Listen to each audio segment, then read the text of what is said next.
Kita mulai sekarang dari IHSG dulu seperti biasa deh. Ya putus lagi deh. Nge-lag lagi.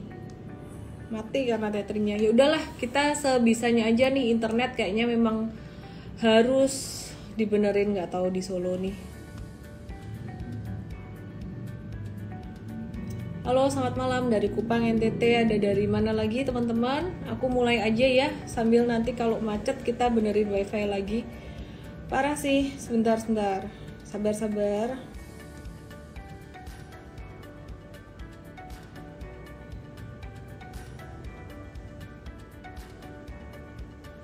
Oke.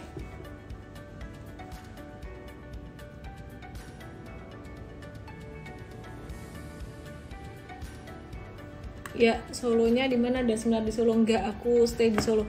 Bentar ya, aku ganti wifi sekali lagi.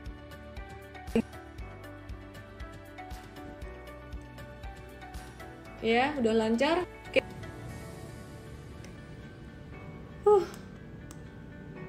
Oke, ini IHSG ya. Ini IHSG, teman-teman. Dia ada koreksi dikit, normal. Ini bisa turun kemungkinan sampai 6761, tapi normal correction banget. Sekarang kita lihat monthly chartnya gimana. Monthly chartnya di Januari ini dia udah mulai normalize tuh artinya ya udah mulai nggak ketinggian dan juga nggak kerendahan juga, artinya ini bakalan sideways. Jadi nanti di Februari sampai Maret itu bakalan sideways karena sentimen dari kenaikan suku bunga ini juga udah agak-agak ke rem gitu, udah agak reda gitu loh ya kenaikan suku bunga ini sentimennya, dimana kenaikan suku bunga tuh akan direm sampai nanti kenaikannya di bulan Maret 2023. Nah teman-teman, kita hari ini tuh sebenarnya lagi nunggu FOMC meeting ya. Jadi nanti malam ini akan dimulai rapat The Fed hari pertama yang berpotensi akan membahas kenaikan suku bunga. Kembali membahas kenaikan suku bunga. Harapannya sih sebenarnya kenaikan suku bunga ini nggak akan terlalu tinggi lagi setelah bulan Maret 2023. Jadi diproyeksi kenaikan suku bunga sekitaran 25 basis poin aja dan lebih rendah daripada bulan-bulan sebelumnya. Dan ini menunjukkan langkah agresif The Fed ini udah makin terbatas. Ya semoga gitu terus ya sampai nanti Maret sampai April gitu. Terus ini ada Anita Hira nanya, IHSG ini membentuk inverse head and shoulders nggak sih?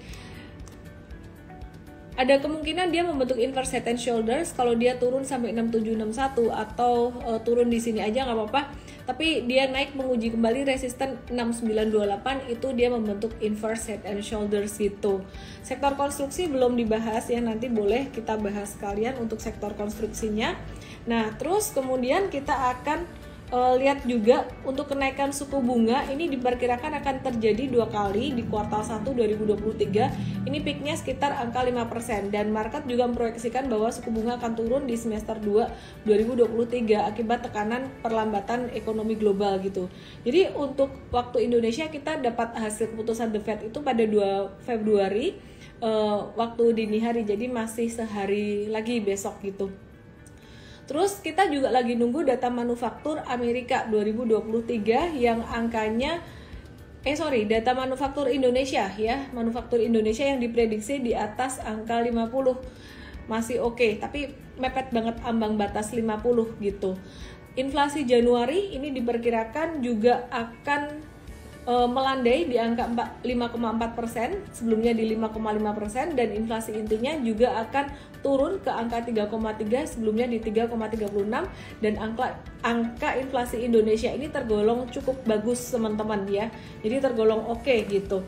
Nah teman-teman, hari ini tadi ada kabar bagus dari BMRI ya. BMRI ini secara laporan keuangan yang dia berhasil mencatatkan pendapatan bunga bersih itu naik 20% ya, naiknya lumayan tinggi, lumayan signifikan, jadi 87,9 triliun, dan laba bersih naik 47% jadi 41,17 triliun. Nah tahu nggak teman-teman, laba BMRI atau Bank Mandiri pada full year 2022 ini udah naik 47% year on year menjadi 41,2 triliun, tertinggi sepanjang 41,17 tepatnya ya, tertinggi sepanjang sejarah gitu. Dan ini align dengan apa yang aku bahas dalam video resesi pada beberapa bulan kemarin pas lagi heboh-hebohnya tentang orang nanya bakalan resesi atau enggak ya. Jadi di video itu di YouTube ada aku bahas bahwa sektor yang akan moncer bahkan akan moncer itu sektor perbankan, dan returnnya akan tertinggi sepanjang masa gitu, akan bagus gitu ya, karena mereka justru malah mendapatkan keuntungan banget dari masa endemi ini. Terus NIM-nya Bank Mandiri ini dia berhasil naik dari 5,09% jadi 5,47% dan lebih tinggi dari estimasi Bloomberg di 5,41. Nah, kalau kita perhatikan BMRI ini gimana hasilnya, bagus. Seperti halnya BCA dan juga BBNI kemarin juga bagus, profitabilitas dan struktur modalnya itu oke. Kualitas asetnya itu juga terjaga. Jadi investasi di BMRI ini masih cukup oke meskipun valuasinya udah agak tinggi. Valuasi tinggi kalau earningsnya tinggi, jadi sebenarnya valuasinya juga nggak jadi terlalu mahal gitu ya. Nah, sekarang kita mau lihat untuk BMRI dan juga BBCA gimana nih, dan juga BBNI ya.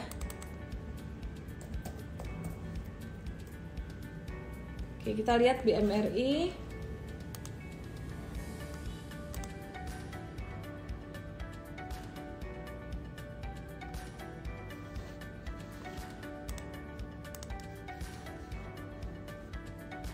ASI kenapa menolak turun? Karena valuasinya udah murah banget juga, udah turun kebanyakan ya.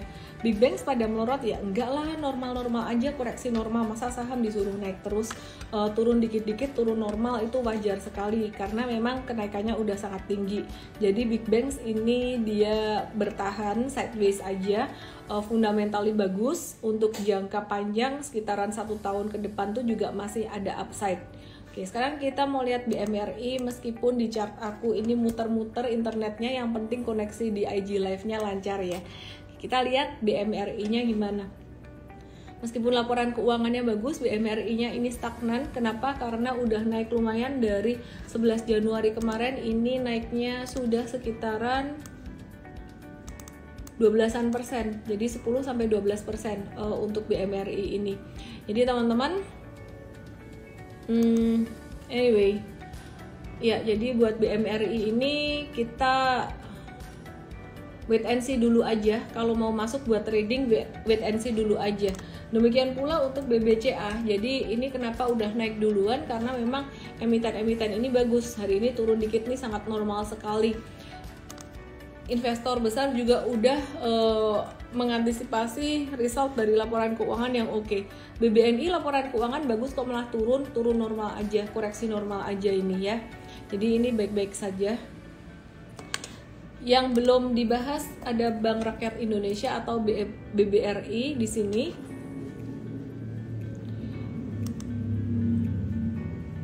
Ini yang upside-nya paling lumayan di antara yang lain karena dia naiknya belum banyak dari bottomnya pada tanggal 11 Januari kemarin. Jadi bottom semuanya 11 Januari dan cuman BBRI yang belum naik tinggi gitu. Nah terus teman-teman, beberapa waktu kemarin ini kita ada bahas sektor retail, kemudian ada sektor properti, dan ada satu sektor yang belum jalan banyak, yaitu sektor apa coba? Dari komoditi. Bisa nebak nggak? Bisa nebak nggak ada sektor apa?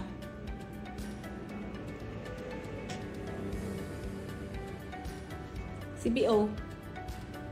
Ya, jadi CPO contohnya ada beberapa saham di sini. Ini ada Gosco yang ini, kalau ini cocok buat scalping sih, trading cepat gitu untuk Gosco-nya. Nah, kita coba lihat untuk AALI dan juga LSIP. AALI ini yang lambat punya. Jadi kalau mau trading cepat untuk scalpingnya itu lebih ke Gosco. Tapi kalau AALI ini bisa swing atau ngehold buat jangka menengah. Sedangkan kalau LSIP dia tradingnya juga, dia cocoknya untuk swing trading. LSIP ini tengah-tengah antara AALI dan juga Gosco. Kalau Gosco gerakannya cepat banget, sedangkan kalau AALI gerakannya lambat, LSIP gerakannya ya dia pas-pas di tengah-tengah gitu. Oke?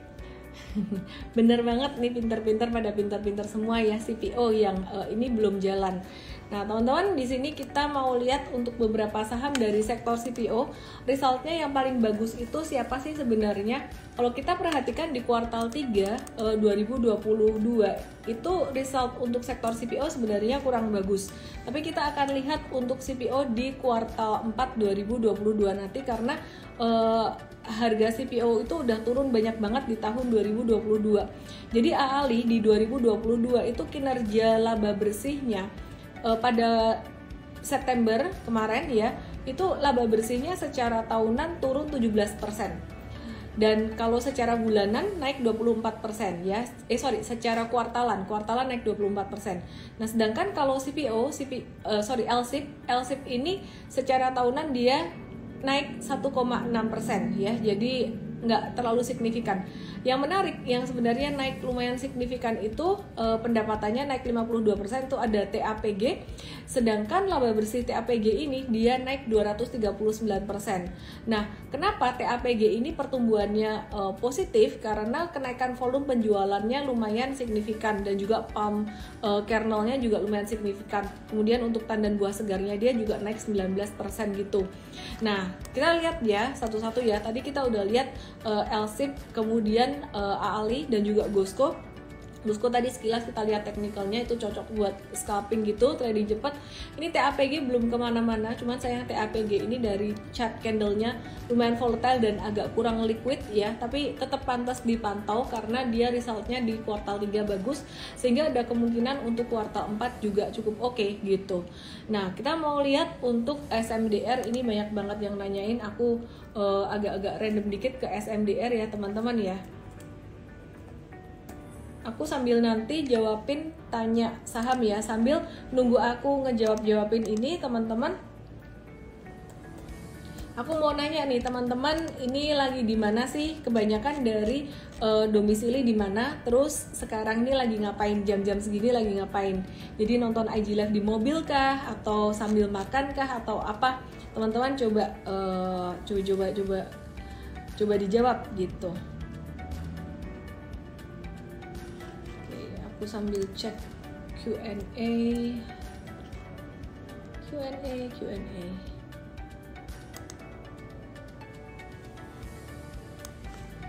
Oh, yang Medan ada di mobil. Ini Bekasi. Yang Bekasi lagi di mana? Jakarta di rumah sambil lap-lap. Kocak, lucu.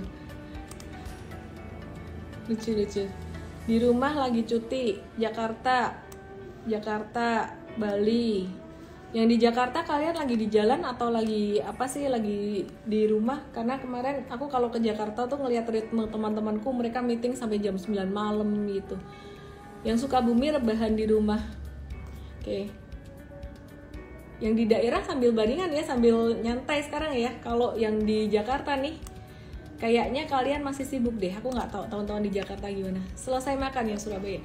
Oke, aku mau review SMDR Samudra Indonesia. Ini chartnya ini patternnya sebenarnya di sini ada pattern bagus, reversal bullish reversal gitu. Tapi aku nggak suka banget dengan dua candle ini, volumenya tiba-tiba gede gitu. Dia naiknya belum banyak, tiba-tiba ada satu kayak distribusi gitu ya. Jadi ya kita wait and see dulu untuk SMDR-nya. Terus wow, Bekasi, ada yang lagi balik kerja nih. Banyak yang lagi sambil healing. Oke, aku mau bahas untuk saham-saham yang hari ini tadi mTrade ada beli. Jadi hashtag mulai trading lagi yang kita bawa dari beberapa waktu kemarin, ini mulai kelihatan hasilnya ya teman-teman ya. Ada beberapa saham tuh yang udah mulai mantul secara teknikal, baik mantul dari supportnya maupun ada tanda-tanda mau lanjut breakout. Nah, sekarang kita mau lihat yang pertama ada MDKA. Jadi mTrade tadi ada trading by MDKA, tapi kalau besok ini udah mau beli besok nih ngikutin mTrade, ini udah nggak ini ya, udah telat gitu loh. Apalagi kalau dia udah naik. Nah, teman-teman perhatikan di sini, ini MDKA base price-nya 45.50, tapi tadi kita dapat di harga maksimalnya mungkin sekitaran 47-40-an untuk MDKA-nya. Nah, ini tadi mantul dari area support gitu. Ada kemungkinan dia akan menguji level resisten 5000. Jadi metals masih cukup menarik ya. Oke, kita lihat Antam juga. Aneka tambangnya sideways, tapi kita nggak beli tadi. Kenapa? Karena koreksinya kurang dalam, masih oke MDKA koreksinya, jadi pantulannya juga lebih berasa. Terus kemudian kita akan lihat Harum Energy ya. Jadi Harum Energy tadi kita M-Trade juga ada masuk untuk saham metals. Harum Energy ini termasuk metals dan batu bara juga. Jadi ini ada tanda-tanda reversal gitu, kayak apa tadi, kayak AMDKA ya. Jadi ada tanda bisa mantul gitu sampai kalau Harum Energy sampai level sekitaran 1800-an. Nah, kemudian kalau untuk BRMS gimana nih kabarnya nih? Wait, muter-muter dulu. BRMS nih juga tadi cakep ya, tadi di area support gitu, keluar hijau ini, dan antisipasinya sih bisa sampai level 200-203 buat trading jangka pendek. Nah, kemudian untuk LSIP tadi udah dibahas, dan tadi kita ada juga ngetes masuk titip sendal dulu sektor properti trading di saham BSDE. Meskipun dia masih sideways, kita ngelihat kayaknya nih gelagatnya ini properti udah mulai jalan gitu. Jadi untuk BSDE kita ada titip sendal juga tadi untuk sektor propertinya. Dan yang menarik untuk sektor perbankan digital, kita tadi masuk ke BBYB dengan tanda-tanda akumulasi, ada dibahas di morning briefing juga untuk BBYB-nya. Jadi makanya teman-teman kalau ikut M-Trade bisa masuk duluan ya.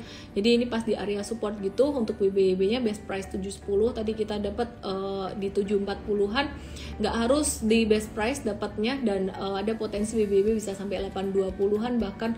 Ini kalau kita lihat chart monthly-nya, ini termasuk menarik chart monthly-nya karena dia belum naik banyak gitu ya, pantulannya tuh masih dikit. Jadi bulan Februari masih ada upside mungkin sampai sekitaran level 825. Oke, tarik nafas dulu sambil aku tanya lagi teman-teman semuanya. Sekali lagi aku nanya kalian jam segini lagi ngapain dan di mana, posisi di mana dan lagi ngapain gitu. Yang di Jakarta kalian udah sampai rumah belum sih?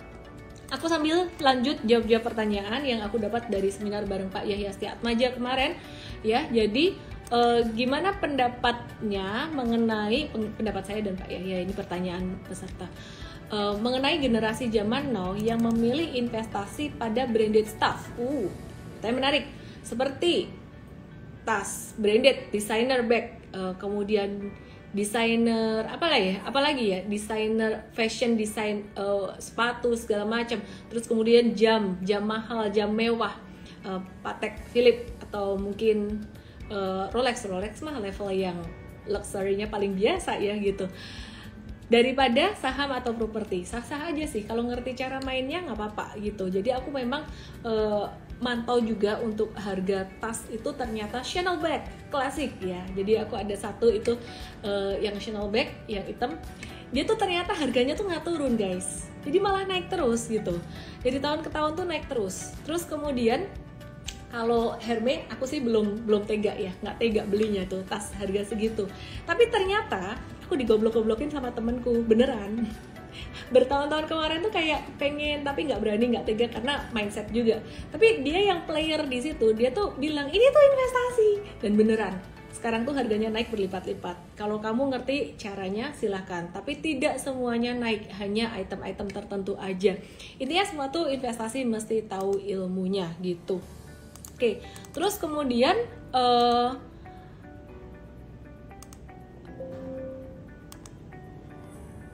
pertanyaannya lagi, lebih bagus beli tanah kosong di daerah yang ramai atau beli properti yang udah jadi?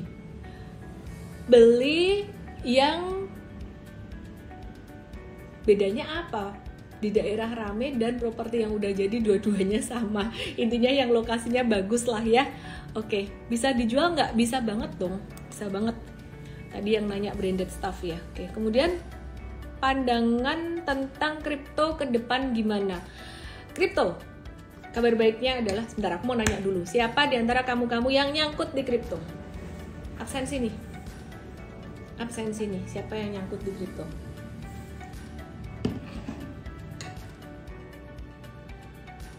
Ada yang pulang kerja lagi selonjoran.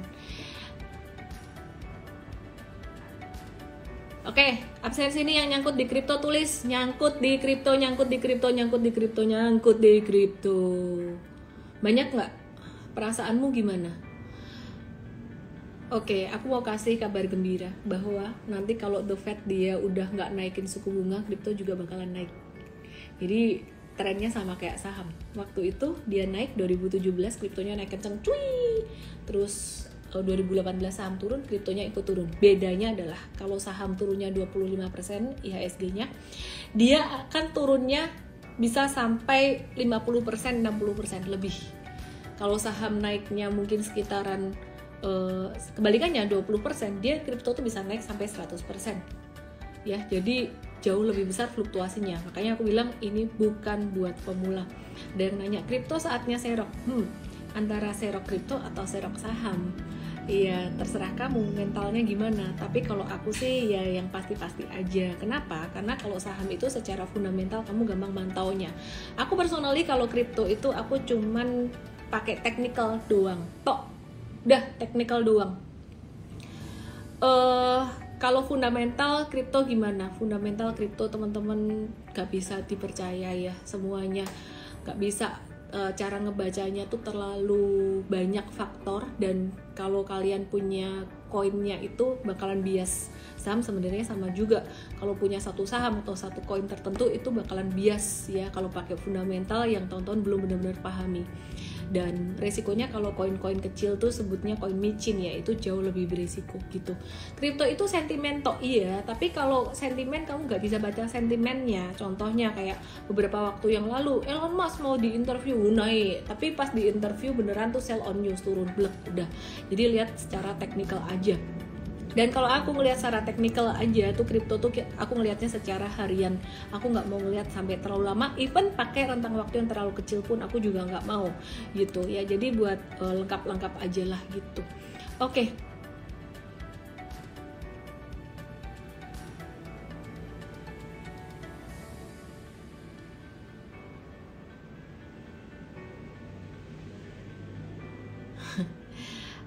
Ini udah nggak ada pertanyaan lagi dari seminar kemarin.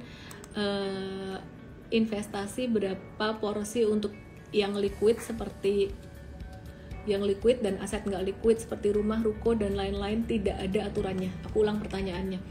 Berapa persen investasi yang sebaiknya untuk aset liquid dan non liquid? Tidak ada aturannya.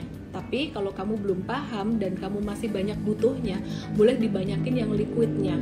Tapi begitu kamu makin kaya, tabunganmu makin banyak, ya boleh dibanyakin yang non liquid, itu boleh makin banyak gitu. Dan banyak ilmu yang bikin misalkan kos-kosan, properti Indomaret dan lain sebagainya tuh pakai utang bank. Oke nggak sih? Itu sekali lagi kembali ke diri masing-masing ya. Kalau aku manusia anti utang.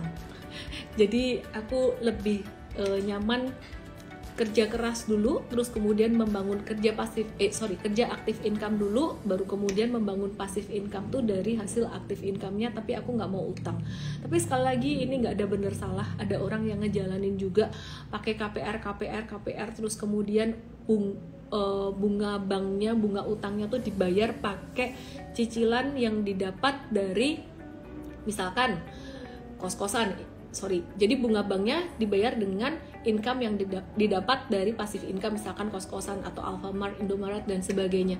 Bisa-bisa aja and it works untuk beberapa orang, tapi resikonya kalau pas tiba-tiba suku bunga dinaikin, maka bebanmu akan makin besar, sedangkan kalau ekonomi slow down biasanya income juga agak-agak turun. Nah, itu resikonya di situ, teman-teman. Oke.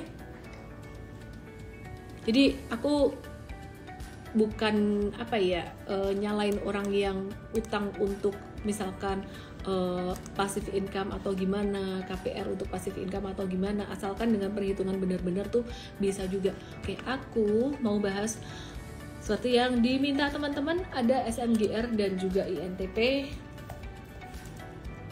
termasuk sektor yang belum banyak naiknya gitu, yang belum banyak geraknya ya. Untuk SMGR dan juga INTP ini dia lagi sideways dan ini ada tanda reversal gitu. Dalam jangka pendek SMGR bisa sampai 7.700, sedangkan INTP aku lebih suka aku lebih suka SMGR daripada INTP. Kenapa? Karena dia udah dapat DMO, untuk harga call-nya itu udah murah banget gitu. Nah ini untuk INTP teman-teman, dia bisa naik sampai 10.300 dalam jangka pendek. Dan ini pada penasaran dengan ASES atau S Hardware yang terbuli beberapa waktu yang lalu pada ribut turun. Sekarang udah naik, nanyanya kebalik, masih boleh beli nggak S Hardware-nya? Kalau mau beli tunggu beberapa hari lagi deh, tunggu koreksi normal. Tapi kalau untuk investasi jangka panjang mah nggak ada jauh bedanya. Jadi kalau investasi jangka panjang masih boleh beli. Kalau kamu mau dibimbing untuk investasi jangka panjang, saham-saham apa aja yang boleh masuk untuk investasi jangka panjang, langsung join ke MVest. Di MVest ini sebenarnya program edukasi 2 bulan, bimbingan bootcamp 2 bulan secara online. Jadi teman-teman bisa tanya jawab, teman-teman bisa dapatin video-video edukasi, teman-teman bisa dapatin info valuasi saham. Jadi kalau misalkan saham ini valuasinya murah tapi udah naik, gimana nih, masih boleh beli nggak, dan seterusnya. Dan jadi teman-teman bisa join MVest untuk batch 2 itu di bit.ly/daftar MVest. Detailnya mulai kapan teman-teman bisa lihat aja ya, langsung ke bit.ly/daftar MVest. Mumpung lagi ada early bird, ini masih ada diskon ya, 2 juta tuh mungkin sekitaran 40 atau 50% itu ya. Jadi langsung aja ke situ, bit.ly/daftar MVest. Adaro bisa masuk nggak buat simpen 6 bulan? Bisa masuk nggak buat simpen 6 bulan Adaro? Aku lebih ke trading sih, swing trading, nggak mau simpen lama-lama. Untuk sektor komoditas ya, terutama batubara ini sentimennya lagi mix banget gitu. Jadi antara winter yang udah mau berakhir itu sentimen negatif, kemudian supply chain yang udah membaik itu sentimen positif, artinya ekonomi jadi bergerak, manufaktur di China bergerak, permintaan batubara naik. Tapi China juga ada ambil batubara dari Australia, sekarang hubungannya udah mulai membaik, itu sentimen negatif buat kita ya. Jadi masih mix banget, dan harga batubara ketinggian di 2022 ini biar dia normalize dulu ya. Kita masih nge-watch batubara, bisa buy on weakness untuk swing trading, tapi tunggu info selengkapnya di mtrade.id/WhatsApp. Oke ya. Saham perbankan tadi aku udah bahas di awal. Untuk saham perbankan konvensionalnya udah banyak naik, udah agak-agak tinggi, tapi result laporan keuangannya cakep, keren semua. Untuk big banks, BCA, BBNI, MRI udah keluar semua, hasilnya bagus semua. Jadi kesimpulannya 4 saham perbankan tuh masih akan naik terus meskipun valuasinya ketinggian. Sedangkan untuk perbankan lain yang valuasinya masih cukup murah seperti BBTN itu layak dilirik juga. BNGA juga cukup menarik, dan sekarang kita lagi nge-watch justru malah perbankan yang digital seperti tadi Mtrade ada beli BBYB gitu. Oke, jadi kalau nggak mau ketinggalan langsung aja trading BBYB-nya, join Mtrade ya. Kalau BBYB besok udah naik ya teman-teman udah telat gitu, mesti real time. INKP gimana? Ada yang kangen INKP? INKP teman-teman bisa perhatikan di sini dia lagi turun kena area support 8.300 which is best price di sini ya, dan dia bisa naik sampai 9.000 dalam rentang waktu sekitaran 1-2 minggu ke depan. Dan Saratoga gimana? Saratoga Investment Summit kemarin saya ikut, itu hasilnya hasil summitnya gimana sih? Mereka banyak banget yang ngebahas tentang green energy. Pak Luhut juga bicara tentang green energy, dan Indonesia lagi mengembangkan green economy gitu, akan dapat banyak investasi juga dari Afrika. Dan Adaro sendiri, Saratoga sendiri dia punya exposure untuk green economy itu lebih ke ADMR, Adaro Minerals gitu. Oke, terus kemudian halo, kok mandek ya? Ini jalan nggak sih?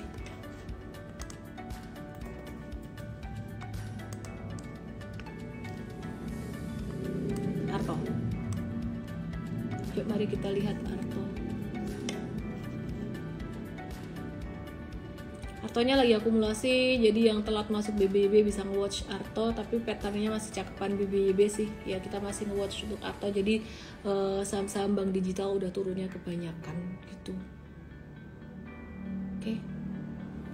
UNTR jangka pendek dia normal correction. Buat yang swing trading tadi kita ya jual dulu gitu. untuk membatasi risiko ada potensi akan buyback lagi kemungkinan sekitar level 24 ribuan 23.900an kira-kira di area itu. Dan ada 3 watchlist untuk M-Trade besok akan dibahas di morning briefing M-Trade. Market value hari ini 12,9 triliun, yay udah mulai rame. Dan asing hari ini ada jual bersih net sell 729 miliar. Yang menarik dia jualan di BBCA, masih aja profit taking, BCA nggak kelar-kelar. Bank Mandiri juga net sell, padahal Bank Mandiri laporan keuangannya bagus, jadi saya rasa ini mereka profit taking aja. Yang sempat dapat modal bawah Alfamart 164 miliar ada net sell, Telkom juga ada net sell, BBNI juga ada net sell. Kita mau lihat untuk Astra International hari ini dia naik lagi dan volume transaksinya tinggi. Aku lihat hanya karena volume valuasinya cukup murah untuk ASI ini. Dan kemarin di Invest yang periode 1 ini so lucky banget ya. Jadi kita ada rekom di sini pas benar-benar di bawah banget. Jadi sebenarnya yang ikut Invest kemarin tuh dapat harga beneran di bottom banget gitu. GGRM bakalan naik lagi nggak? GGRM ini dia marginnya kecil, HMSP juga marginnya kecil. Ini kemarin naik tuh semata-mata karena valuasinya benar-benar murah banget untuk GGRM HMSP, dan mereka expense untuk cukainya tuh lumayan gede. Jadi ini hati-hati untuk GGRM ya, dia masih bisa naik nggak? Mungkin mentok sampai 25.000, habis itu akan ada koreksi lagi, koreksinya kemungkinan bisa sampai level 21 ribuan. BBCA di sell terus kata Lukas Yohan, iya karena Big Fund udah punya modal banyak dan mereka mau profit taking gitu. Jadi teman-teman, this week aku mau info ada event tanggal 3 Februari nanti hari Jumat tepatnya aku ke Surabaya, ada event dengan Bank BTN lagi ya. Jadi yang di Surabaya mungkin bisa ketemu di Westin, probably bisa ketemu nggak tahu juga. Terus IG Live ada kemungkinan aku majukan di jam 5-an mungkin ya, jam 5 atau jam 4-an aku nggak tahu, nanti lihat sikon di sana gimana. Dan ya ini hari apa ya? Rabu ya, tersisa besok Kamis besok masih sekarang Selasa ya, besok Kamis IG Live, Rabu Kamis tanggal 1 tanggal 2 masih IG Live. Jadi thank you banget buat teman-teman yang udah nontonin aku IG Live ini udah hampir 3 tahun, tidak terasa. Oke. Saya harus buat someone.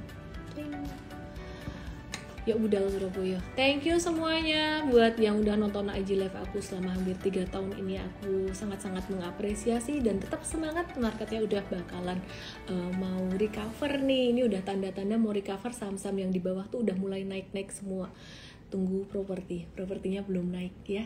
Jadi teman-teman yang mau investasi jangka panjang jangan sampai kelewat momennya. Kayaknya Invest ini kita nggak akan bikin banyak batch ya sepertinya, tapi kita nggak tahu juga ke depan karena peluang untuk investasi itu benar-benar jarang banget. Jadi manfaatkan banget untuk Invest ini, masih ada early bird, langsung aja daftar ke bit.ly/daftar Invest. Saya Ellen May, semoga semua yang saya bagikan bisa bermanfaat dan salam profit. Enjoy, tidak terasa. Dadah. Yang mau jadi deh, udah gitu aja. Yang mau makan ya makan. Dadah semuanya.